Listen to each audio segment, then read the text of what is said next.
요즘에 저를 좀 사칭하는 불법 리딩방이나 텔레그램 또 단톡방들이 굉장히 좀 많아지고 있는데 각별히 여러분들이 좀 주의를 했으면 좋겠어서 이렇게 좀 영상을 찍게 됐고요. 실제 피해 사례들도 좀 있는 것 같아요. 저는 이런 리딩이라든가 이런 걸 전혀 하고 있지 않거든요. 저를 사칭한 어떤 문자가 온다거나 그런 걸 받으셨을 때는 그냥 무시를 하시거나 꼭 신고를 꼭 해주시면 좀 좋을 것 같습니다.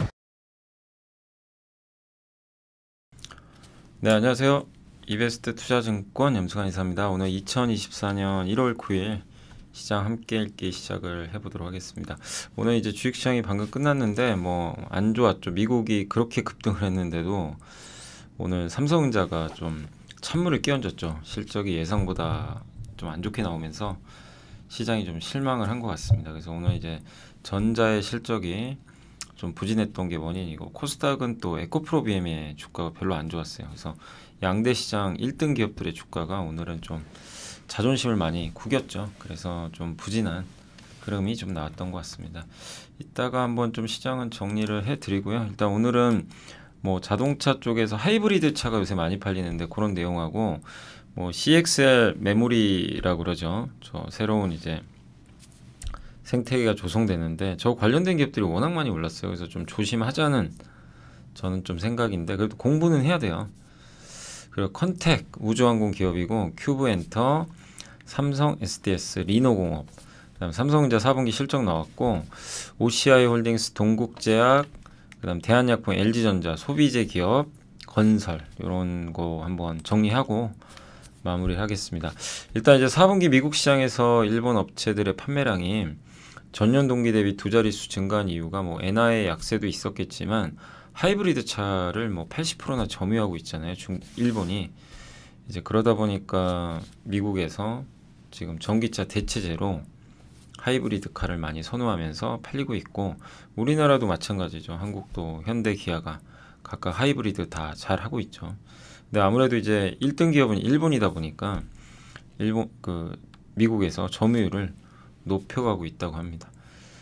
그리고 24년도에 지금 미국 조지아 전기차 전용 공장 이제 가동을 하게 될 텐데, 그와 더불어서 계속 하이브리드 차도 대응을 하는 그런 이제 전략이 현대차 그룹의 전략이라고 보시면 되겠고, 23년도 이제 현대차 그룹의 미국 판매량은 이제 170만 대 정도 되는데 미국 시장에 차지하는 비중이 한 20%.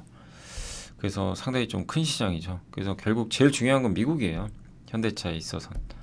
중국에선 현대차는 거의 존재감이 없는 회사고, 러시아는 이미 이제 철수해버렸고, 이제 결국 인도와 그 다음에 한국과 미국, 여기서 얼마만큼 잘 판매를 하느냐가 관건이 될 것 같습니다. 어차피 지금 당장 전기차가 많이 팔리는 구간은 아니니까요. 그래서 전기차 수요는 어쨌든 이제 23년도에는 높은 성장을 했다가 4분기부터 급격히 둔화되기 시작을 했죠. 이게 작년 상반기에는 50% 성장을 했는데 작년 4분기에 27%로, 그러니까 성장을 안 한 건 아니에요. 그러니까 이 기울기가 둔화되는 거죠. 근데 하이브리드는 31%에서 71%, 1% 어마어마한 거죠. 그래서 도요타, 렉서스, 혼다 여기가 대부분 판매를 많이 차지했고, 현대차나 기아 같은 경우는 특히 현대는 이제 산타페 하이브리드 미국 판매 확대, 또 팰리세이드, 텔룰라이드 이런 모델들이 25년도 이제 아마 하이브리드를 탑재를 해서 나올 것 같습니다. 그래서 현대, 기아가 약간 이제 하이브리드 쪽도 굉장히 잘하고 있기 때문에 일본만큼의 점유율은 아니더라도 이 전기차 수요 공백 요 현상에선 일정 부분 수혜는 가능할 것 같습니다. 근데 이제 시장은 이런 걸 많이 판다고 인정해 줄지 모르겠어요. 어차피 하이브리드는 변형된 형태고 결국 전기차로 가야 되거든요. 근데 결국 이거에 대해서 얼마만큼의 점수를 줄지는 그건 좀 지켜봐야 되겠습니다. 아무튼 지금 미국 자동차 시장 만만치가 않고요. 요새 주가가 부진한 이유 중에 하나죠. 그리고 하이브리드는 많이 판다고 해서 무조건 좋은 건 아니에요. 어차피 중간 단계고 전기차로 넘어가야 됩니다. 그래서 이거 잘 팔린다고 안주하다가는 한 방에 갈 수가 있기 때문에 현대, 기아도 여기에 안주해서는 안 되고, 토요타나 혼다는 좋죠. 지금 어차피 전기차 예전처럼 많이 안 팔릴 텐데 하이브리드로 그냥 쭉쭉 수익 내자 이러다가 거기에 안주하다가 이제 도태될 수도 있는 거죠. 그래서 결국 전기차로 얼마나 빨리 준비해서 테슬라 쫓아가느냐, 중국의 BYD를 쫓아가느냐가 가장 중요한 것 같습니다. 다만 이제 올해 상반기까지는 뚜렷한 모멘텀이 좀 별로 없는 편이에요. 근데 지금 이런 상황에서는 현대 기아에 대해서 기대한 분 아무도 없잖아요. 예. 내용들이 나와 있기 때문에. 그러면 어느 시점에서 갑자기 뭔가 모멘텀이 나오면 분위기가 또 싹 바뀝니다. 예. 그러니까 그걸 찾아내야 돼요. 그러니까 당분간은 지루하더라도 그냥 지켜보는 건데, 저런 상황에서는 주가가 싸지잖아요. 그래서 뭔가 트리거가 될 만한 걸 찾아내는 거. 그래서 우리가 상반기 해야 될 건 그건 것 같고, 그런 게 생기면 또 제가 적극적으로 코멘트를 해드리겠습니다. 네. 그러니까 애널리스트들의 보고서나 이제 나오는 데이터를 보면은 이제 분위기가 바뀔지를 어느 정도 알 수가 있거든요. 근데 이제 아직은 아니에요. 아직은 대부분 미국 차 시장에 대해서 상반기는 조금 보수적으로 보고 있어서 일단 거기에 좀 순응은 좀 하면서 뭐 지켜보면 좋겠고, 계속해서 장기적인 관점으로 대응을 하시면 좋을 것 같습니다. 일단 미국의 이 친환경차 판매량이고요. 예, 이게 빨간색이 전기차, 요 위에 이 회색이 하이브리드 예, 차하고, 이제 PHEV는 뭐냐면 이제 하이브리드하고 비슷한 거죠. 그러니까 전기 모터가 주력이지만 엔진이 같이 달려 있어요. 예, 그러니까 순수 전기차는 아니죠. CXL은 이제 많이 들어보셨죠? 저번에 함께 배우기에서 한번 공부를 하긴 했는데 간단하게나마 상호 연결 기술이라고 보시면 좋을 것 같습니다. 그래서 이게 인텔의 기술인데, CPU가 하나 있으면 CPU가 이 D램을 조정을 하거든요. 여러 개의 D램이 달려 있어요. 근데 CPU 이거를 성능을 높이고 싶으면 이 CPU를 하나 더 달아야 됩니다. 그럼 CPU 더 다는 건 비용도 많이 들고 공간도 없어요. 달 만한. 예, 컴퓨터 같은 데도 한정되어 있기 때문에. 그러면 D램을 더 다는 수밖에 없는데, 그럼 D램이라고 뭐 공간이 있겠습니까? 그죠? 그래서 CXL이라는 이제 메모리 반도체를 만든 거예요. CXL D램. 그럼 저거를 낸드 플래시 꽂는 데죠. PCI이죠. 제가 예전에 발음을 잘못해가지고 PCLE로 그랬다가 PCI라고는 그 소켓 있죠. 그런데 이제 꽂아버리는 거죠. 예, 저 CXL. 그러면은 저 메모리를 CPU에 연결해서 더 쓸 수가 있어요. 예, 그러니까 메모리 용량을 더 확대시켜 버리는 거죠. 예. 왜냐하면 이제 이 AI 시대에 얼마나 많은 메모리가 들어가요. 우리가 상상할 수 없을 만큼 메모리가 들어갈 겁니다. 앞으로. 그래서 지금 호환되는 기술은 1.1인데 올해 하반기에 2.0 나온대요. 근데 저거를 D램 회사들은 일단 다 만들어요. 만드는데 만든다고 해서 되는 게 아니고 인텔 CPU가 그걸 받쳐줘야 돼요. 기술이. 근데 그게 하반기에 나온대요. 그러니까 이제 제가 말씀드린 건 뭐냐면, CXL로 주가 급등한 거 제발 좀 너무 흥분하지 마셔라. 주가는 올라가더라도 오히려 좀 보수적으로 봐라. 주가 너무 갔기 때문에. 왜? 어차피 올해 하반기에 나오거든요. 인텔이 기술을 적용을 해줘야 돼요. 그리고 대중한 내년부터로 보고 있어요. 그러니까 너무 주가가 너무 빨리 가버렸어요. 그런 건 경계를 해야죠, 당연히. 그죠? 예. 그래서 너무 좀 앞서간 주가에 조정이 나올 수 있기 때문에 그건 좀 대비를 해주시고, 다만 방향은 맞아요. CXL로 가는 방향은 분명히 맞습니다. 왜? 엄청난 메모리가 필요한데 그 메모리를 이제 증폭시켜주는 하나의 도구가 되는 거죠. 예. 그 PCI 체계, 그러니까 그냥 꽂으면 돼요. 그 우리 PC 이렇게 딱 뜯어보면 안에 뭐 이렇게 꽂는 데 있죠. 습기 카드. 거기 뭐 그래픽 카드 꽂고, 저도 옛날에 막 개인적으로 이렇게 D램 사다가 꽂아보기도 하고 그래픽 카드도 바꿔보기도 했는데, 이제 거기에 이제 그 꽂아 넣는 거죠. 어떻게 보면 그런 카드들을. 근데 그거를 바로 PCI라고 보시면 좋겠습니다. 근데 이제 CXL 그 2.0이 아니라 3.0까지도 나온대요. 예. 그래서 이건 이제 대역폭이 2배 이상 된다고 합니다. 그래서 물론 이제 아직까지 CXL 3.0은 대중화되기는 어렵지만 내년에 2.0, 그 후로는 3.0까지 나올 것 같고, 이미 D램 3사는 개발을 다 끝냈어요. 2.0까지. 근데 개발하면 뭐합니까? 예, 여기 그 인텔이 이걸 지원해 줘야 돼요. 그러니까 얘는 GPU가 아니라 CPU랑 연결하는 거예요. 그래서 일각에서는 뭐 HBM 필요 없는 거 아니냐, 이거 있으면, 이렇게 생각하면 그건 절대 아니고요. HBM은 GPU 옆에서 보조 역할을 해주는 그거고 반드시 필요합니다. HBM은 CXL과 상관없어요. 반드시 필요한 거고, CXL은 또 CXL 나름대로 CPU를 보조해주는 그 디램 역할을 한다. 근데 그게 부족하니까 CPU를 더 만들 수는 없잖아요. 더 채울 수 없어서 예, 하나의 어떻게 보면 이제 가상의 메모리를 또 만들어 버리는 거죠. 예.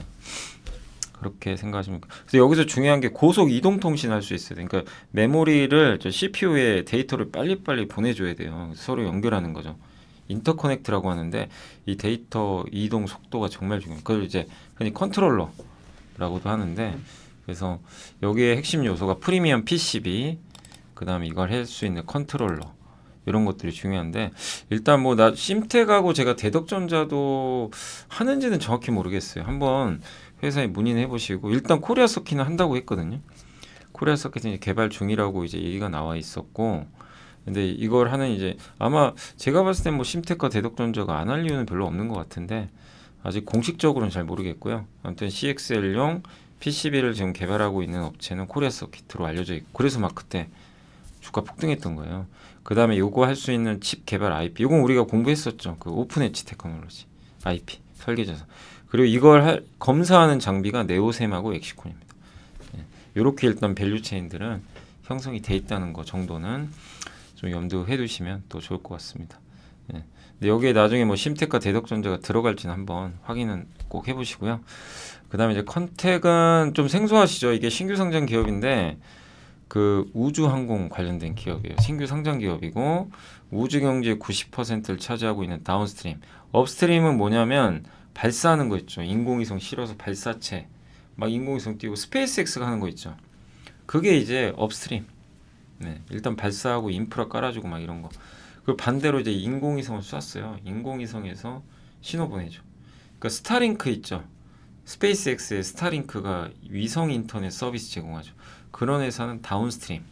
그러니까 인공위성을 통해서 뭐 통신을 할 수 있게 해주거나 밑에 기지국 설치하거나. 인텔리안 테크 같은 회사는 어떻게 보면 다운스트림이죠. 안테나 같은 거니까. 그럴 수 있죠. 예. 그래서 그런 신호를 받아다가 전달도 해주고. 예. 근데 컨택은 그런 기업이에요. 다운스트림. 그래서 매출 대부분이 지상국 시스템 엔지니어, 그 지상 기지국 있죠. 위성 신호 받아야 될 거 아니에요. 그럼 거기에 지상 기지국을 만들거든요. 그거 만드는 이제 솔루션 이제 업체라고 보시면 좋겠고, 영업이익률 한 10% 정도 되는 것 같습니다. 그리고 여기서 또 나머지 3개 사업부가 있는데 이 중에 핵심이 이거예요. GSAAS. 예, 요게 좀 영어가 어렵긴 하지만 요게 이제 가장 앞으로 핵심이 될 것 같아요. 그러니까 저 위에서 위성이 신호를 딱 쏴서 영상을 쏴주죠. 예, 근데 그거를 이제 받는 거죠. 예, 그래서 받아서 그 서비스를 제공하는 거라고 좀 보시면 좋을 것 같은데, 예, 그래서 이제 이 어떤 고객의 위성이, 그러니까 컨택이 만든 지상국이 있잖아요. 지상국으로부터 데이터를 수신할 때마다 사용료를 받아요. 그래서 그런 좀 구조라고 좀 보시면 좋을 것 같습니다. 서비스 이용 위성 수가 많으면 많을수록, 그러니까 저 위에 막 위성들이 떠 있는데 얘가 막 컨택이 설치한 그쪽에 신호를 막 이용을 해요. 지상국이 쏴줘가지고. 그럼 그게 늘어나면 늘어날수록 당연히 매출이 늘겠죠. 예. 근데 지금 10개인데 앞으로 15개까지 이게 지상국을 더 늘린다고 합니다. 그리고 이제 수급 관련해서는 전환 우선주가 보통주 전환돼서 아마 우려가 좀 해소된 것 같고요. 수주 잔고는 500억. 근데 아직은 적자라고 합니다. 근데 아마 내년에 흑자 날 것 같고, 그리고 핵심은 이 GSAAS 사업이 얼마나 순항하는지가 관건이 될 것 같습니다. 저는 이제 개인적으로 올해 우주항공을 작년에 이제 로봇처럼 저도 좀 생각을 하고 있는데, 얼마 전에 하이난 연구원님이 보고서를 좀 써주셨잖아요. 올해 우주항공 또 삼성의 투자 뭐 이런 쪽에 주목해야 된다. 뭐 전적으로 동의를 하는 바고, 다만 이제 우주항공 같은 경우는 되게 어려워요. 막 아직 여기서 돈 버는 기업이 그렇게 많은 것도 아니고 밸류 계산이 안 돼요. 그러니까 너무 힘들어요. 솔직히 로봇과 비슷해요. 로봇 회사들 뭐 밸류 계산 되나요? 예, 두산 로보틱스 적자인데 막 시총이 어마어마합니다. 그러니까 딱 이 가치 투자하신 분들은 접근이 불가능해요. 이게 도대체 우리 머리로는 이게 이해가 안 가는 거죠. 아니 적자 내는데 이렇게 비싸? 근데 주가는 계속 가죠. 그러니까 이제 참 어려운 그 괴리가 있는데, 약간 우주항공도 비슷한 영역이죠. 아직은 뭐 그래도 어쨌든 이게 지금 성장을 하니까 공부는 하는 게 좋고, 그래서 뭐 이것도 제가 함께 배우기로 우주 쪽은 공부를 한번 할 생각입니다. 네, 할 생각인데, 일단 어쨌든 우주항공 저는 저궤도 위성 인터넷 인공위성은 좀 많이 공부는 해놨거든요. 예전에 작년에. 근데 그것만 있는 건 아니죠 사실. 근데 이제 요런 사업들도 있으니까 한번 주목을 해보시면 또 좋을 것 같습니다. 다만 밸류는 제가 얘기 안 합니다. 밸류 자체는 계산이 안 돼요. 예. 그러니까 어느 날 실적 안 좋아져서 급락할 수도 있는 거고 그건 뭐 저도 어쩔 수 없는 거죠. 예. 근데 메가 트렌드죠 우주항공사는. 그죠? 예. 그래서 공부는 해야 된다. 이렇게 좀 말씀드리고 싶습니다. 아 그리고 이제 어제 제가 편지를 한번 이제 편지라기보다는 좀 이제 메일을 보내주셔가지고 드린 것처럼 그 이게 보고서를 막 이제 또 제가 이제 이게 제가 정리하고 또 그걸 이제 들으시고 따로 또 메모하신 분들이 계시잖아요. 시간 오래 걸리잖아요. 근데 너무 제 생각엔 시간이 부족하니까 제 거를 들으시고 요 내용 중에 자기가 판단해서 나한테 내 투자에 좀 도움되는 내용만 몇 개만 추리세요. 다 하지 마세요. 정말 힘들어요. 그 진 다 빠져서 투자를 못 합니다, 나중에. 이 중에 내가 우주항공 나는 진짜 한번 제대로 해보겠다. 그럼 그쪽만 더 집중적으로 메모하시고, 예를 들면, 아니, CXL, 이건 너무 먼 얘기 같고, HBM도 공부 제대로 하는데 뭐 CXL이냐? 그럼 이건 넘어가면 돼요, 그냥. 굳이 지금 급할 거 없어요. 이미 주가들 다 올라가 버렸고. 그럼 패스. 예, 그래도 돼요. 그냥 한번 듣고 흘리는 거예요. 이런 거는. 하이브리드 나 관심 없다. 그냥 흘리세요. 그래도 돼요. 근데 이게 또 필요한 분도 계시고, 난 자동차가 좋다. 그래서 자동차 추적하겠다. 그럼 이런 걸 자동차를 그러니까 자기의 전공 분야를 좀 만들어 놓으세요. 예, 그게 중요해요. 그러니까 내가 제일 관심 있는 분야 몇 개를 일단은 만드시는 것도 상당히 중요합니다. 예, 그러니까 모든 업종을 다 할 수는 없어요. 나의 전공 분야. 나는 엔터. 난 반도체. 예. 저는 이제 제 주 전공이 좀 반도체잖아요. 제가 이제 이 함께 배우기 쪽에서 반도체를 많이 해드렸잖아요. 그래서 예, 반도체 애착도 제일 많이 갖고 공부도 좀 제일 많이 했고 그래서 이제 이렇게 반도체 쪽에 뭐 좀 공부를 많이 한 편인데 그러니까 여러분들도 이게 주 전공 분야를 한번 뭘지 한번 생각해 보세요. 나한테 맞는 주 전공 분야가 뭔가. 그거 되게 중요합니다. 예. 그거를 한 두세 개 정도 딱 만들어 놓으시면 되게 좋아요. 자기만의. 예. 내가 이쪽 업종은 나랑 진짜 잘 맞는 것 같다. 그게 있거든요. 이렇게 하시다 보면은. 그럼 그게 맞는 거예요. 자, 아무튼 이제 컨택 얘기하다 말았는데 아무튼 컨택 지상국 시스템 GSAAS 그리고 요게 이제 앞으로 커질 것 같습니다.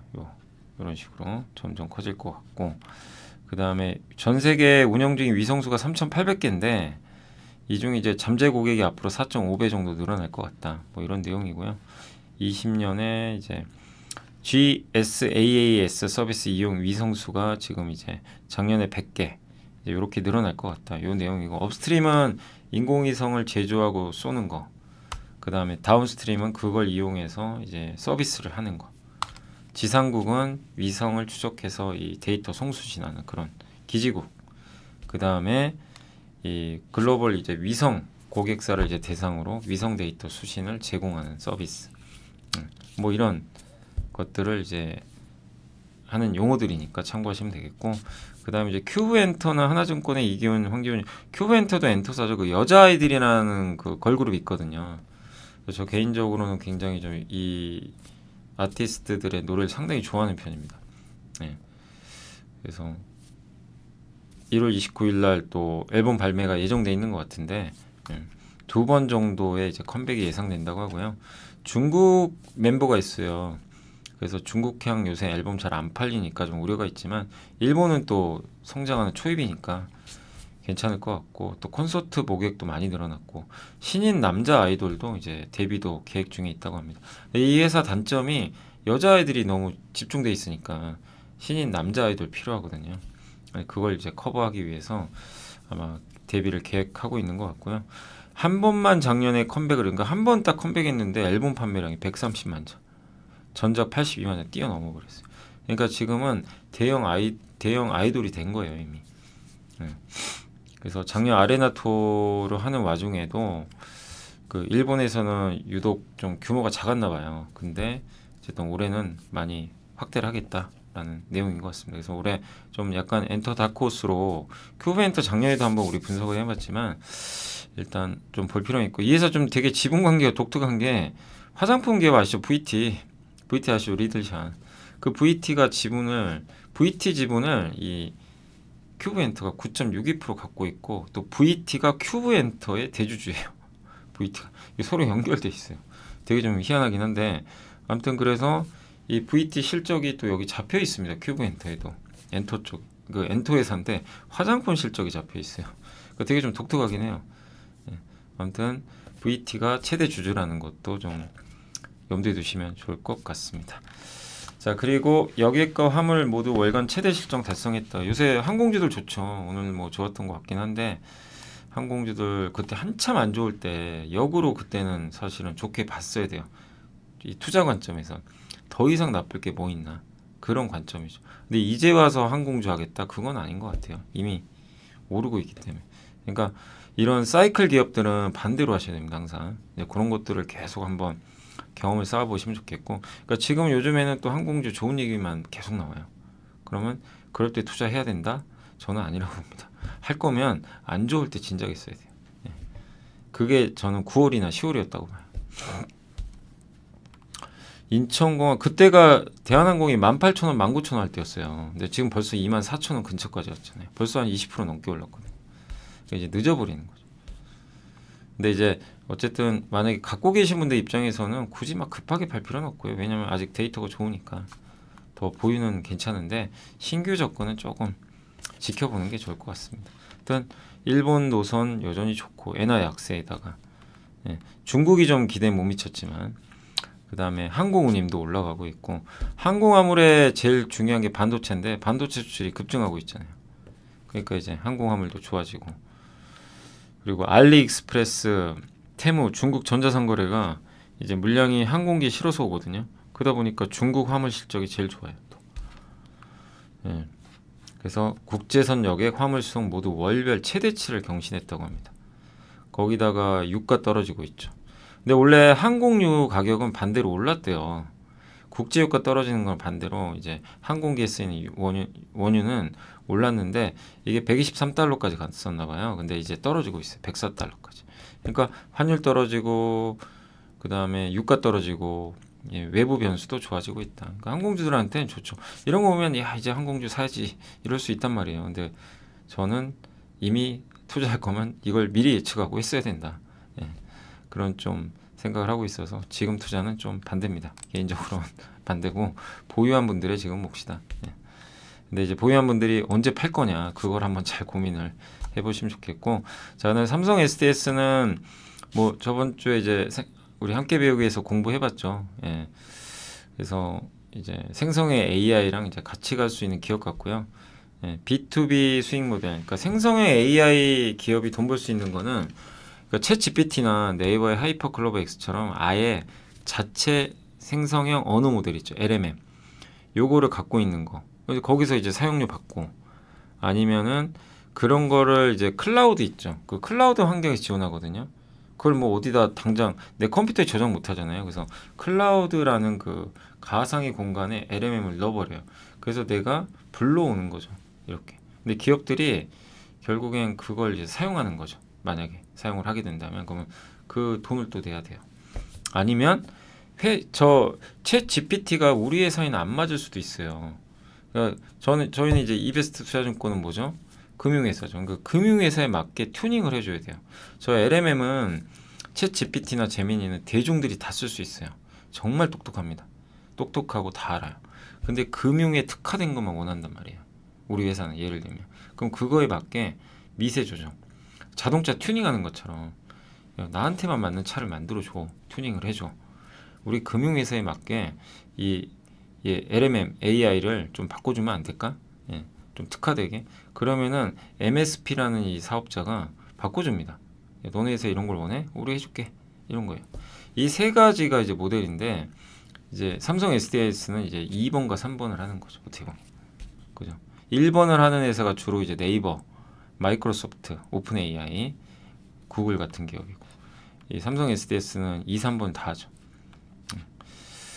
근데 여기서 중요한 건 3번 MSP, 매니지드 예, 그러니까 그 클라우드 서비스를 이제 관리해 주는 거죠. 예, 관리해 주고 적절하게 맞춤형 서비스 제공하는. 그래서 이름이 이제 패브릭스라 그래요. 이거를 패브릭스. 외부의 생성형 AI 모델을 요거를 이 기업이 원하는 모델로 바꿔주는 거예요. 예, 어떤 건지 이해가 되시죠? 그래서 업무 영역에 정확하게. 그래서 MSP, CSP 둘 다 합니다. 그리고 거기에 이제 같이 뭐 그 일을 할 수 있는 브리티 코파일럿 뭐 이런 것들도 좀 들어가 있고, 그래서 기업들이 쓸 수 있는 AI 서비스를 제공하는 그런 기업이라고 보시면 좀 좋을 것 같아요. 그래서 주가 올라가는 게 이런 것 때문이죠. 예. 작년만 해도 삼성 SDS 정말 주가 부진했잖아요. 그냥 계속 질질질질 흘러내려. 그러다 AI 지금 나오면서 작년 하반기에 그냥 갑자기, 작년 기억나세요? 3분기 실적 발표였나? 그때였나 아마 그 AI 이제 관련돼서 얘기들이 나왔죠. 그러면서 아무튼 주가가 좀 많이 올라갔던 것 같아요.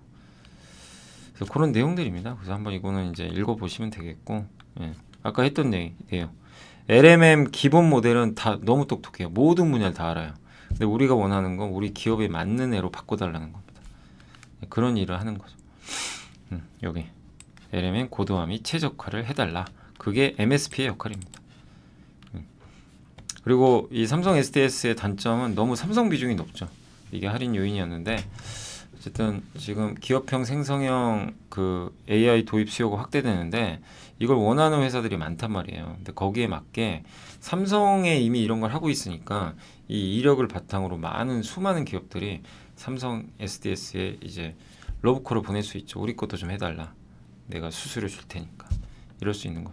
근데 이런 걸 또 하려는 회사가 네이버도 이걸 하려고 하고 있고요, 지금. 예. 그러니까 좀 일부 또 경쟁도 있겠죠. 그리고 CSP, MSP, 그다음에 서비스.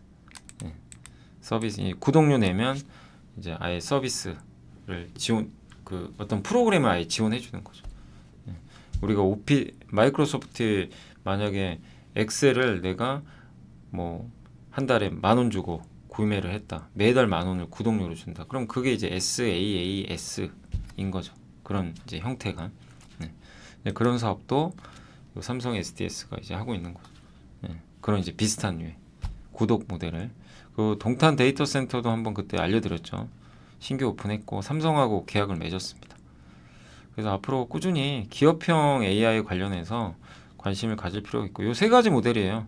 자체 LMM 개발하든가, 클라우드 상에서 이걸 지원을 하든가, 아니면 맞춤형으로 바꿔주든가. 기본 모델은 한국 주식시장은 어떻게 변동했습니까? 23년 한국의 주식시장은 여긴 결론은 뭐예요? 올랐죠. 코스피가 18% 올랐습니다. 이게 결론인데 금융지식으로 이제 바꿔버린 거예요. 금융사에 필요하게끔. 23년 한국의 주식시장은 상승했지만 3분기는 하락세를 보였어요. 맞는 얘기죠. 정확히 얘기하면 8월, 9월, 10월 빠졌어요. 예. 그러니까 3분기 그 중반부터 4분기 초까지 빠졌습니다. 이러면 더 똑똑한 거죠. 예. 그럼 왜 빠졌죠? 이제 빠졌던 이유는 그 글로벌 경기, 이거는 근데 이 답은 아닌 것 같은데요. 당시에 글로벌 경기 침체 우려보다는 당시에 미국 금리가 너무 올라갔죠. 그러니까 이때 빠졌던 이유는 제가 기억하기로는 이제 그 미국 경기가 워낙 좋았고요. 금리 인사 한 번 더 한다고 하니까 시장이 놀래가지고 금리 쫙 오르고 주가 빠져버렸죠. 거기에 물론 이제 중국 경기 안 좋은 건 있었어요. 예. 근데 만약 그런 식으로 대답을 하면 그게 이제 파인 튜닝 됐다. 예. 이렇게 보시면 돼요. 그래서 CSP, MSP, SaaS 뭐 이런 사업을 하고 있어서 뭐 매력이 있지 않겠냐 이런 내용이고, 리노공업 요즘에 얘기 많이 나오죠. 근데 이제 오늘 신한에서 목표 주가 신규로 제시가 됐고, 소켓 회사한 거 아시죠? 예, 테스트 반도체를 만든 다음에 그걸 이제 소켓에 꽂아가지고 검사해 주는 거야. 예, 제대로 만들었나? 그 기억나세요? 리노공업 그때 함께 배우기에서 한번 제가 예를 한번 든 거 있죠. 어떤 이제 공장에서 이 반도체 이거 만들었는데 이거 제대로 만들어진 거 맞아? 이거 만들어졌나? 자, 리노공업에 우리 보내. 그럼 리노공업에 알겠습니다. 전화하겠습니다. 리노공업에다 맡겨요. 그래서 리노공업에서 테스트를 해봤는데 괜찮대요. 그래? 괜찮나 보고. 그러면 조금 더 만들어 보자. 우리 본격적으로 개발해 보자. 그래서 양산을 해요. 양산 초기. 자, 이거 다시 리노공업에 보내. 이거 제대로 만들어진 거 맞나? 테스트 좀 해달라 그래. 그랬더니 리노공이 또 연락이 왔어요. 아, 완벽하답니다. 아무 문제 없대요. 자, 대량 발주 넣어. 그럼 대량 발주를 넣습니다. 그럼 또 역시 리노공이 또 전화를 해요. 자, 대량 우리 만들었으니까 이거 다 테스트해줘. 예, 물론 단가는 더 낮죠. 이런 경우. 그래서 이제 나중에 그 제품이 다 만들어지면 대량으로 이제 테스트가 들어가요. 그래서 단계적으로 돈을 계속 벌어요. 그러니까 무슨 얘기냐면 기업들이 반도체 기업들이 새로운 반도체를 많이 만들면 리노공업이 돈을 많이 버는 거죠. 예. 반도체가 업황이 안 좋아서 안 만들어요. 돈 못 버는 거죠. 그래서 23년도는 실적이 좀 부진했던 거예요. 근데 이제 앞으로 반도체가 얼마 다요? CPU, GPU 종류도 많고요. 거기다 NPU까지. 삼성 스마트폰에도 AI 들어가고. 예. 거기다 모바일 비중도 꽤 되는데 모바일 폰도 이제 모바일 수요도 늘어나고. 예. 영업이익률 굉장히 높은 편이고. 옛날에 5G 폰 이제 열리고 막 이럴 때 그때 새로운 막 칩들이 나오니까 돈 많이 벌었거든요. 19년 하반기, 20년 하반기. 좀 그때랑 비슷하지 않겠냐. 요런 이제 얘기라고 보시면 좋을 것 같습니다. AI 시대가 열리니까 이 정말 많은 칩, 그러니까 5G 스마트폰 나올 때랑 지금을 비슷하게 보는 거예요. 예. AI PC, AI 스마트폰. 네. 그래서 다품종 소량 생산하고 있고, 그리고 대부분 90%가 이제 비메모리 쪽으로 수정합니다. 그래서 뭐 AI 자율주행 전장, 뭐 XR, AR 뭐 이런 기기들. 예. 그래서 단가 오르고 수량도 늘어나는 거죠. 예. 근데 핵심은 AI고요. 그래서 여기 CPU, GPU 외에 NPU로 늘어난다. 우리가 다 공부했던 내용들이죠. 뭐 그러니까 공부를 하고 이게 딱 한번 보시니까 되게 좀 수월하죠. 빨리빨리 읽히죠. 예. 그래서 기본 공부를 해놓으시면 되게 좀 도움이 많이 되실 겁니다. 디바이스 기기 AP 시장의 연평균 성장률은 10% 이상으로 추정하고 있고, 이게 스마트폰만이 아니라 태블릿, 노트북으로도 다변화된다. 예. 그리고 특히 포고피는 처음에 연구개발, 반도체 처음 만들었을 때 이거 제대로 된 건가 안 된 건가 고민된단 말이에요. 그럼 맡겨요. 일단 한두 개 이거 좀 해. 그래서 리노공업이 전화 받고 해주는 거죠. 예. 그러다 이게 제대로 됐다 싶으면 이제 대량 발주해서 돈 버는 거거든.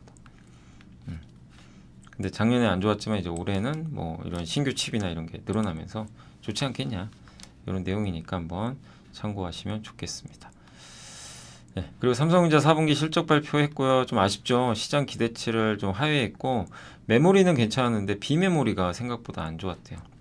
반도체 적자 났습니다. 마이너스 2.2조 원. 재고는 줄었는데 물량을, 그러니까 좀 감산을 줄여버렸어요. 약간. 그래서 메모리 출하량을 확 늘려버렸나 봐요. 재고는 줄죠. 당연히 많이 밖으로 빼버리니까. 그런데 많이 빼내는 순간 공급이 좀 늘죠. 그럼 어떻게 되냐, 판가가 낮아지죠. 그래서 경쟁사보다 판가 상승이 좀 높지 않았던 게 아마 실적 일부 좀 부진의 원인 아니었나. 낸드 역시 물량이 집중했다. 그리고 시스템 반도체 여기도 전방 수요가 뭐 모바일 쪽이 안 좋았죠 사실. 그래서 1조 원 가까운 영업 손실이 발생한 걸로 추정한다. 4나노 파운드리도 가동률이 상승했는데도 수율 개선이 조금 제한적이었다고 합니다. 좀 아쉽죠. 반도체 부분 이제 D램 빼고는 좀 아쉬운 부분들이 있는 것 같아요. 삼성 디스플레이는 여전히 좋고, 그 다음에 모바일도 줄었어요. 1조 원 정도. 예. 생각보다 태블릿 출하량이 좀 줄어들어가지고, 근데 이건 뭐 또 스마트폰 나오니까 개선되겠죠. 가전이나 뭐 이런 쪽은 뭐 그렇게 아주 큰 비중은 아닌데 어쨌든 TV 수익성은 떨어졌고, 하만 전장 부품 있죠.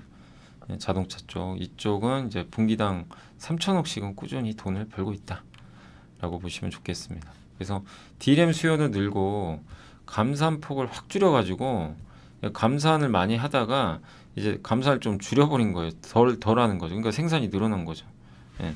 그런데 어떻게 보면 이제 삼성전자도 돈 지금 많이 벌어야 되거든요. 이럴 때 무리하게 증산하지는 않을 겁니다. 예, 계속 감산 기조 더 유지하면서 실리주의로 아마 갈 것 같아요. 그래서 아마 본격적으로 2분기부터 메모리 업황이 좀 개선되지 않겠냐 이렇게 보고 있고, 부진한 4분기 실적 기록한 삼성전자 이번 실적 발표 설명회가 중요하다. 그러니까 어쨌든 안 좋았어요. 그래서 오늘 주가도 굉장히 부진했고, 4분기 실적 발표 1월 31일 날 돼야 우리가 정확히 알 수가 있어요. 이건 다 추정입니다. 정확히 알 수는 없고요. 그래서 그때 어떤 전략을 내세우는지, 그러니까 삼성의 전략은 뭔지, 왜 4분기에 이렇게 좀 늘린 건지, 그죠? 예. 약간 판가를 손해 보면서라도 재고를 줄이기 위해서가 맞는지, 그럼 올해는 어떻게 전략 세울 건지, 수익성 위주로 갈 건지 이런 것들이 명확하게 나올 것 같고, 그 다음에 이 그 3개년 주주환원 계획이 끝났어요. 이제 작년에 끝났거든요. 그럼 올해 또 발표를 해야 돼요. 앞으로 3년 동안 주주들한테 이렇게 돌려드리겠습니다. 이걸 발표를 아마 이번 1분기에 할 텐데 어떻게 할지 모르죠. 근데 주주환원도 강화해줘야죠. 뭐 우리나라 또 국민기업 아닙니까? 그래서 삼성전자가 주주들한테, 근데 돈이 있어야 주주환원을 하죠.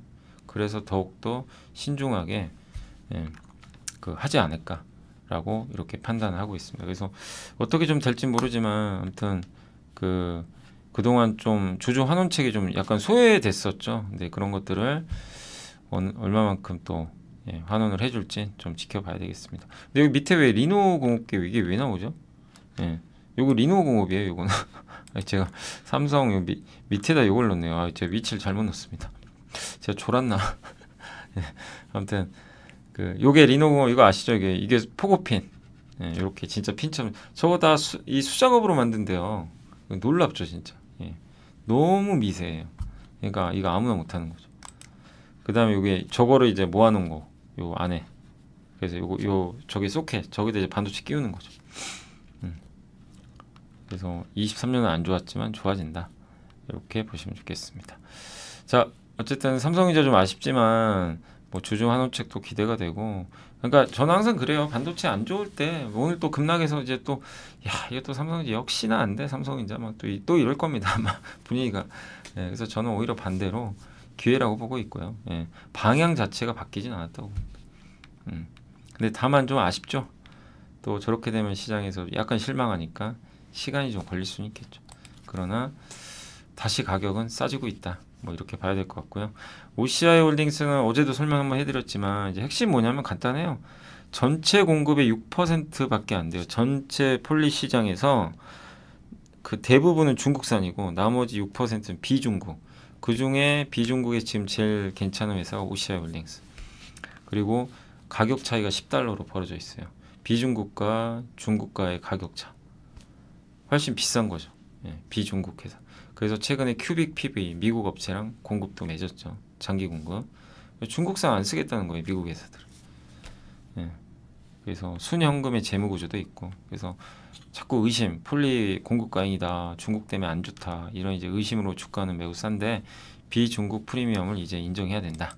그 내용이고, 동국제약 오랜만에 보고서 나왔죠. 근데 이렇게 목표 주가 올린 건 정말 오랜만에 봅니다. 그래서 오늘 꼭 소개를 해드려야 되고, 동국제약도 참 아픈 기업이죠. 주가도 좀 많이 빠져. 저도 개인적으로 예전에 참 긍정적으로 봤던 기업인데 마데카 크림도 그렇고, 아니 뭐 인사들도 있고 되게 괜찮게 봤는데 이게 돈을 못 버는 게 아니라요, 기대에 못 미쳐요. 자꾸 실적이. 그래가지고 주가가 많이 빠졌죠. 근데 드디어 목표 주가가 좀 올라갔고 4분기 실적 괜찮다고 하고요. 그 다음에 마데카 프라임이라고, 요게 이제 상반기에 50억 작년에 했는데 하반기에 160에서 180억 규모로 확대되고 있다.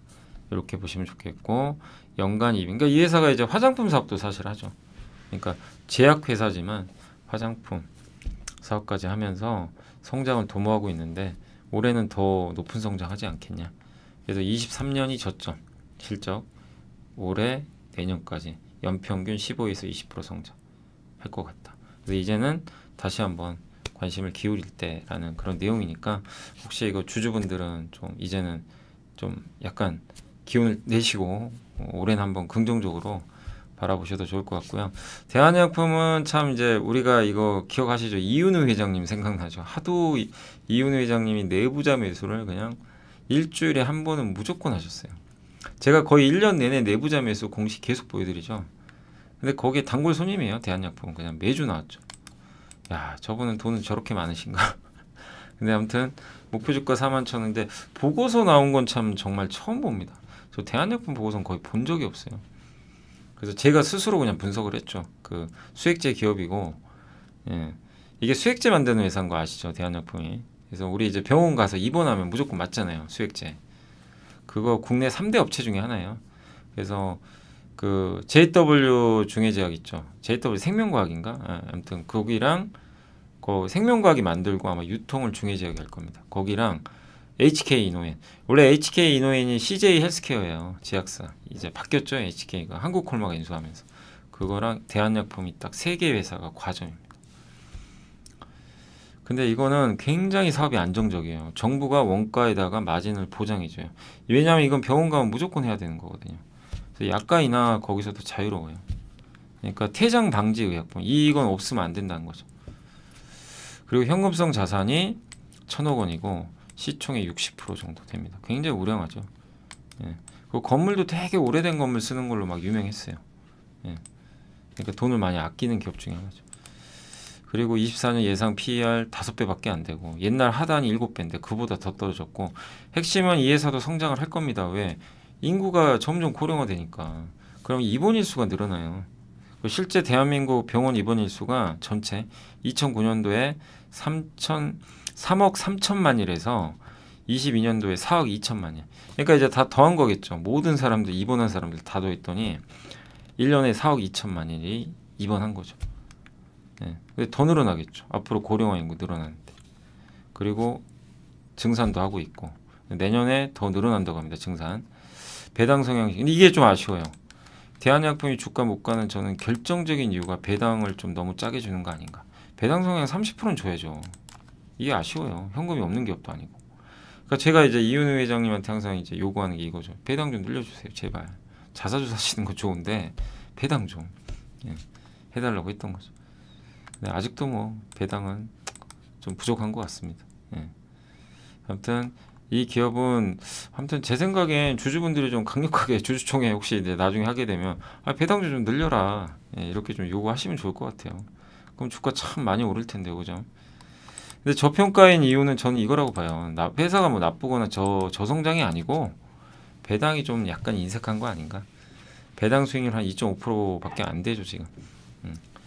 그래서 이윤우 회장이 근데 요즘에 안 사시더라고요. 요새는 이제 안 보이세요. 한참 사시다가 왜 안 사시는지 모르겠습니다. 근데 가격을 아마 제가 알기로는 이분이 25,000원, 6,000원, 막 7,000원, 8,000원 이 구간에서 그냥 1년 내내 아마 사신 걸로 제 기억이 납니다. 근데 요즘엔 이제 좀 멈춰있죠. LG전자는 실적이 예상보다 안 좋았고요. 근데 이미 주가는 선반영을 해가지고 주가 오히려 좀 어제는 나쁘지 않았고 자동차 부품 사업부는 흑자를 유지했고요. 올해는 좋다고 합니다. 올해 이 정도만 나와준다면 주가는 또 올해는 회복이 되겠죠. 근데 이제 자동차 사업부가 언제 실적이 이제 본격적으로 개선될지는 좀 봐야 되는 게 요새 자동차가 안 좋잖아요. 전체적으로. 그러니까 저 VS 사업부가 얼마만큼 성장을 할지 어느 시점에서 그걸 좀 봐야 될 것 같고 가전이나 이런 것도 언제 좋아질지 좀 더 체크를 해야 될 것 같습니다. 이번 실적은 좀 아쉬운 실적이고 다만 주가에 큰 영향을 안 주고 있다. 이미 좀 선반영을 했기 때문에. 그래서 지금은 투자 매력도가 높다. 왜냐하면 주가가 굉장히 낮아요. 밸류가 저 바닥에 있어요. 근데 제가 말씀드린 건 뭐냐면 밸류는 낮기 때문에 지켜보셔요. 보시다가 뭐가 있어야 올라가요. 그냥 절대 안 갑니다. 주가 싸다고 가는 게 아니고 주가가 싸니까 예를 들면 대한약품 같은 경우는 지금 올라도 아무 문제가 없어요. 왜? 주가도 싼데 성장하잖아요. 그죠? 돈도 잘 벌고 수령금도 있고 계속 증설도 하고 거기다 Q 있죠. 앞으로 점점 고령화되니까. 그러니까 이런 기업들은 뭐 굳이 뭐 트리거를 찾는다기보다는 언제 올라가도 이상할 게 없어요. 근데 이제 약간 요 LG전자 같은 기업들은 지금 안 좋아서 빠졌잖아요. 실적도 안 좋고. 근데 주가가 밸류 하단이에요. 그럼 이제 더는 안 나쁠 텐데 올라가려면 뭐가 나와줘야 돼. 일단 좋아지는 게. 그게 안 보이면요. 일단 이제 주가는 안 움직입니다. 그러니까 그거를 찾아내야죠. 그거는 나오겠죠. 그게 보이면 또 저도 말씀을 드릴 예정이고 근데 그게 언제 나올지 알 수는 없어요.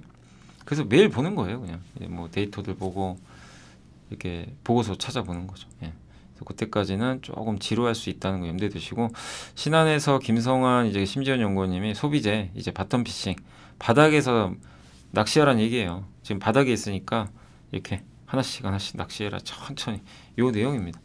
그래서 소비재 업종이 불확실하다고 전망을 했고 작년에 산업재 좋았죠. 미국이 설비 투자하면서. 근데 올해 소비재 기업들이 작년도 안 좋았지만 지금도 별로 안 좋거든요. 그래서 싸요. 이건 미국 얘기예요. 그러니까 미국에서 지금 굉장히 지금 소비재 기업들이 안 좋았는데 이젠 아니라고 보는 것 같아요. 왜냐하면 물가가 지금 안정화되다 보니까 이 물가가 안정화되면서 올해는 소비재 기업들도 어느 시점에서는 좋아지지 않겠냐. 또 유가가 떨어지면 미국 사람들의 소비에 여유가 생깁니다. 휘발유 가격이 낮아지니까. 그래서 피터 린치의 이기는 투자라는 책에 피터 린치가 80년대 초반에 실제로 그 오일 쇼크나 이런 거 터져서 유가 막 올라가고 나서 약세장이었는데 그때 마트에서 저평가된 투자 아이디어를 찾아낸 적이 있었대요. 예. 그래서 10배 기업을 찾아냈다고 하는데 당시에 소비재죠. 소비재 주가들이 많이 빠져 있을 때. 근데 어쨌든 소비재가 그때 강했던 건 구매력이 개선돼서 그래요.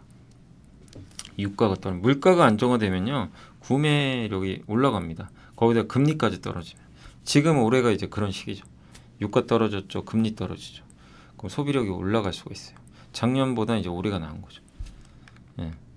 물론 지금 위치가 좋진 않죠. 인건비, 운송비, 중국 매출 비전 이런 것들도 남아 있지만 그러나 그래서 지금 주가 올라간다는 얘기를 하는 게 아니라 중장기적으로 어쨌든 이제 바닥을 잡아보자 요 내용이에요. 예.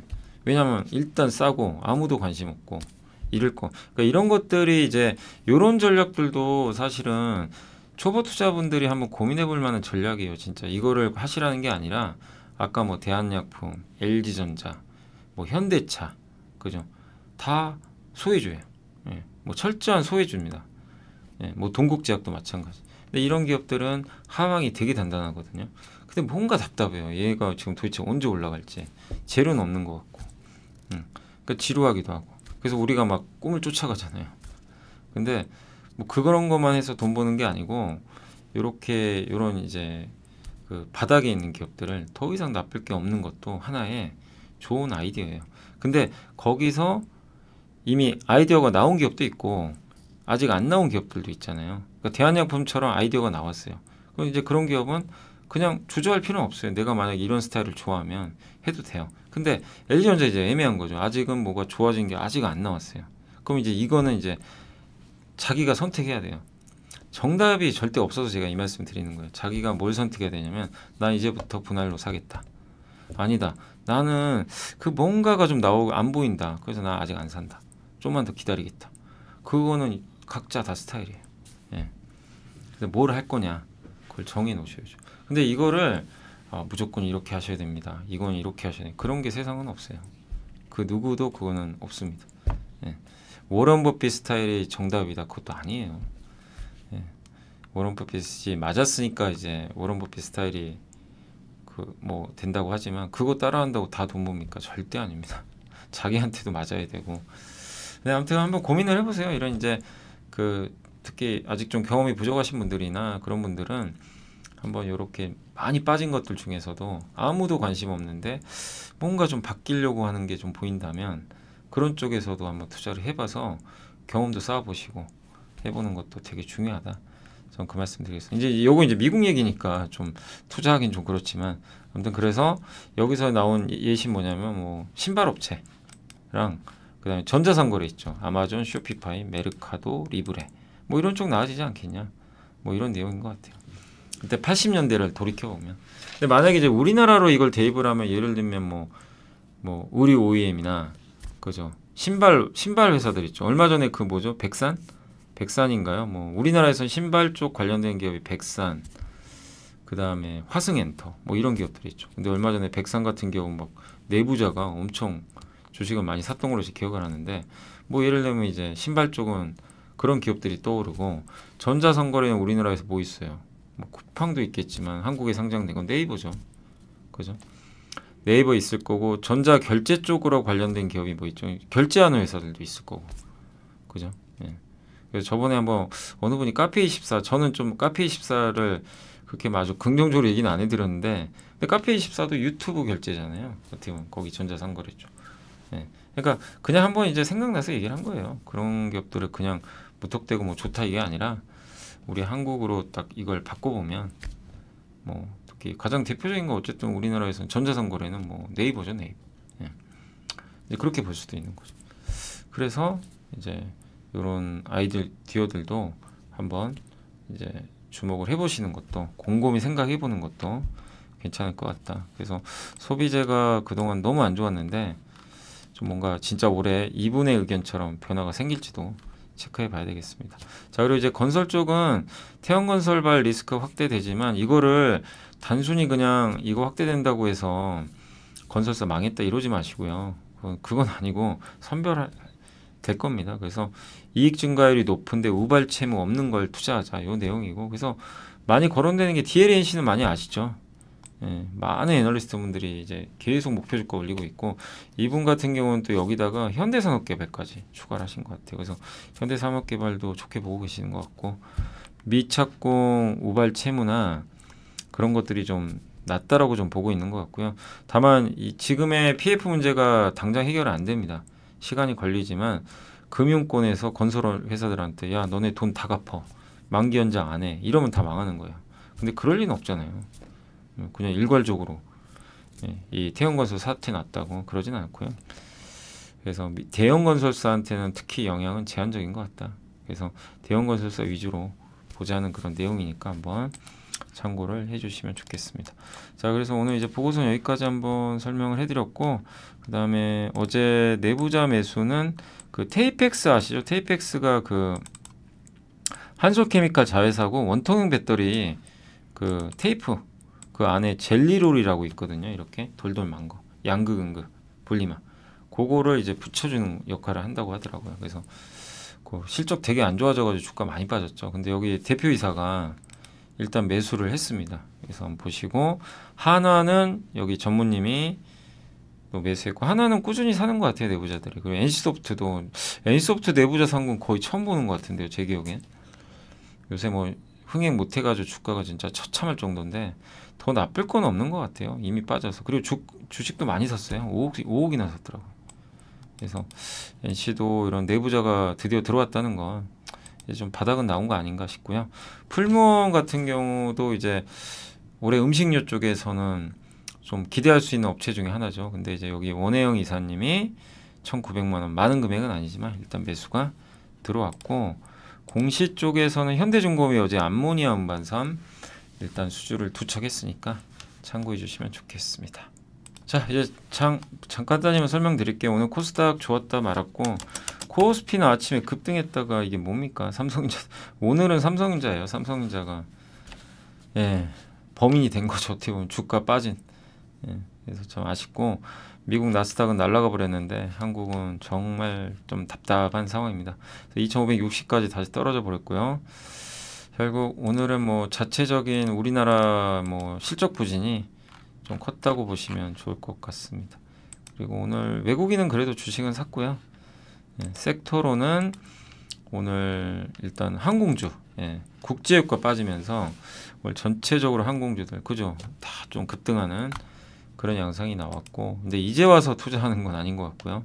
면세점이 올라간 건 아니고요. 그리고 NFT, 뭐 비트코인 이제 현물 ETF 승인 앞두고 있는 것 같고, 윤활유 관련주는 뭐죠? 이게 흥구석이요. 그 GS가 많이 올랐네요. 전자결제 이제 오늘은 그 카페24가 한 7% 오른 것 같고, 영상 콘텐츠 기업 중에서는 오늘 자이언트 스텝이 정말 오랜만에 급등세 보였습니다. 그리고 비트코인 관련주 강했고요. 그리고 유전자 치료제 관련주도 오늘 제약바이오도 괜찮았어요. 제약바이오 쪽도 괜찮았고, 미용 의료기기도 오늘 비올이 오늘 굉장히 좋았던 걸로 제가 기억나거든요. 조금 밀리긴 했군요. 근데 오늘은 파말이 있었지. 전체적으로 오늘 제약바이오 그 피부 미용 의료기기 쪽이 좋았고, 메타버스 좋았고, 화장품도 대부분 괜찮았어요. 오늘 뭐 실리콘투, 에이블 CNC, 코스메카, 클리오, 코스맥스 다 괜찮았던 것 같습니다. 의료 AI 쪽도 좋았던 게, 의료 AI가 참 어려운 영역이긴 하지만 계속 관심을 좀 가져야 될 것 같고, 오늘 엔비디아가 그 JP모건 헬스케어 컨퍼런스 열리잖아요. 이제 거기서 암젠이라는 회사랑 이제 기술 제휴 맺었어요. 그러니까 신약 개발 회사가 엔비디아 GPU나 그 프로그램을 이용해서 신약 개발하는 거예요. 그런 사업을 하는 것 같더라고요. 그러니까 AI가 얼마만큼 침투할 게 많은지 아시겠죠? 그냥 무궁무진합니다.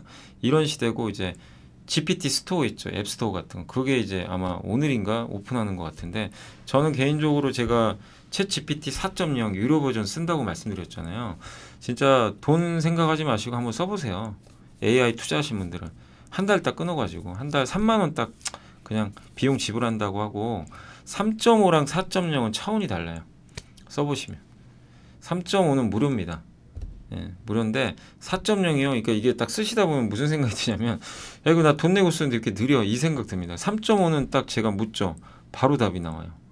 4.0이 딱 질문하죠. 좀 느려요. 얘가 뚝뚝 끊어져요. 그래서 이게 뭐지? 이래요 처음엔. 근데 왜 그러냐면 3.5는 옛날 데이터 가지고 얘기를 해요. 옛날. 그 최신 데이터 아예 없어요. 그래서 제가 오늘 물어봤어요. 야 너 엔비디아가 암젠하고 의료 AI 뭐 이런 거 제휴한다는 너 어떻게 생각하니? 챗 GPT 3.5한테 제가 물어봤거든요. 뭐라는 줄 아세요? 거기에 대한 정보가 제가 없는데요. 잘 모르겠습니다. 아주 그냥 대답을 순식간에 하더라고요. 아주 시원하게 저는 모르겠습니다.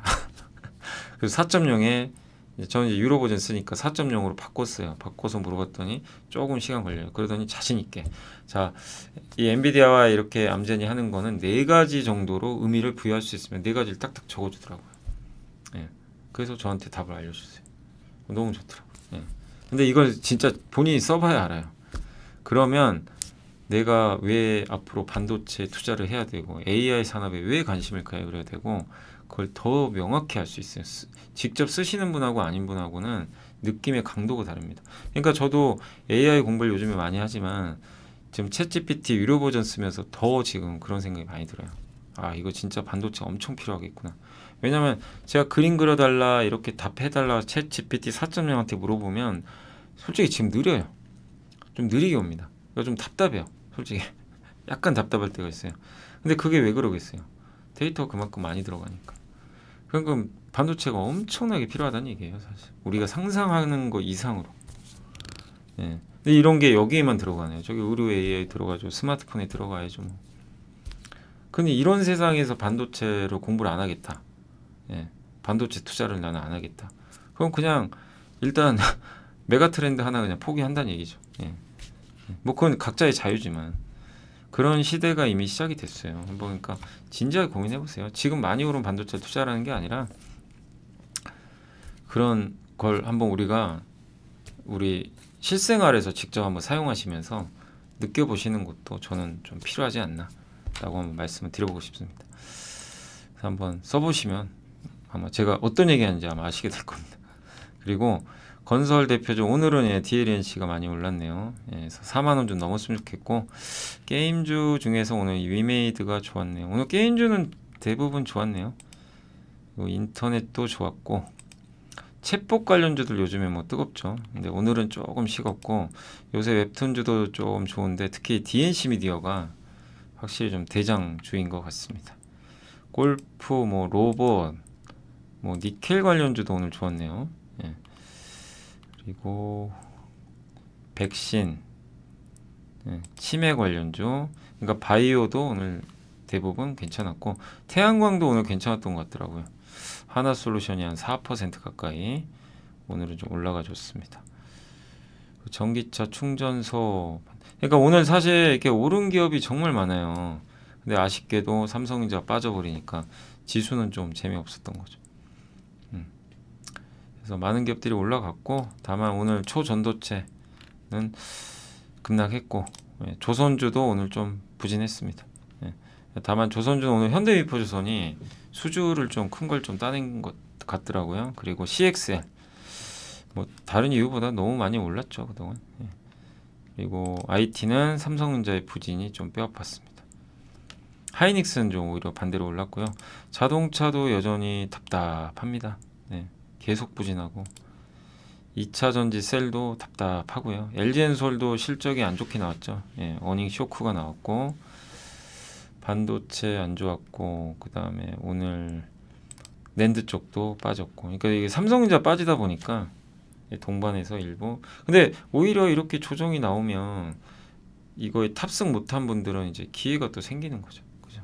예, 잘 분석을 하셔가지고 또 조정을 이용하면 되겠죠. 그래서 오늘은 다 전체적으로는 좋았는데 반도체 조선이 좀 아쉬웠다라고 보시면 일부 좋을 것 같습니다.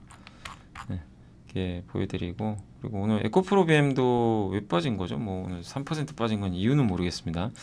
HMM도 4% 급락했고, 조선주 안 좋았고, 하이브 좀 빠졌고요. 포스코 인터도 좀 빠졌고, 한국조선해양, 하나오션, 삼성중공업 다 하락을 했습니다. 태양광은 오늘 좋았고요. 그리고 LG생활건강도 오늘 괜찮았네요. 알테오젠 급등했고, GS가 모처럼 반등했습니다. 한전기술, 원자력, 예. LX 일렉트릭은 뭐 글쎄요, 오늘 4%가 빠졌네요. 솔브레인이 한 3% 정도 빠졌고, 아마 이제 삼성의 그 실적 부진 때문에 좀 연동돼서 빠진. 솔브레인 이제 거의 저 삼성이 좀 많이 납품을 하다 보니까 그런 것 같고요. 그다음에 이오테크닉스 역시 삼성향이죠. 예. 그러니까 삼성과 연관된 기업들은 조금, ISC는 반대로 올랐죠. 이게 SKC에 인수되다 보니까 아마 조금 다른 길을 좀 약간 가는 느낌도 좀 들긴 하는데, 아무튼 오늘은 좀 올랐고, 그리고 CJEN은 빠졌고요. DLNC 많이 올랐고, 네. 엔캠이 요즘에 좋습니다. 확실히 이것도 되게 간단한 게 2차전지에서 답을 알려줘 버렸잖아요. 뭐 아시겠지만 2차전지. 근데 엔캠은 제가 이제 말씀드리고 싶은 게 뭐냐면, 제가 그때 저는 엔캠을 자세히 분석을 해봤거든요. 한번 예전에 그 전에 미국에 투자를 많이 하는 기업으로 알려져 있어가지고, 이번 IRA 법안 최대 수혜 기업으로 저는 생각을 해요, 개인적으로. 그래서 2차전지 내에서는 엔캠을 굉장히 좀 긍정적으로 봤어요. 그래서 일단 지금 주가 오르는 건 좋은데, 문제는 뭐냐면 그 전환 우선주인가요? 아마 그런 게 몇 있을 거예요. 그게 제가 단가를 제 기억엔 7만 원 후반으로 알고 있어요. 그래서 좀 그건 주의를 하세요. 언제든지 그 전환사채나 한번 찾아보세요. 그 희석될 물량이 나올 수 있어요. 그 단가 아마 7만 원 후반일 겁니다. 그럼 지금 8만 8천 원이니까 나올 수도 있어요. 그러니까 그거는 좀 경계를 하셔야 됩니다.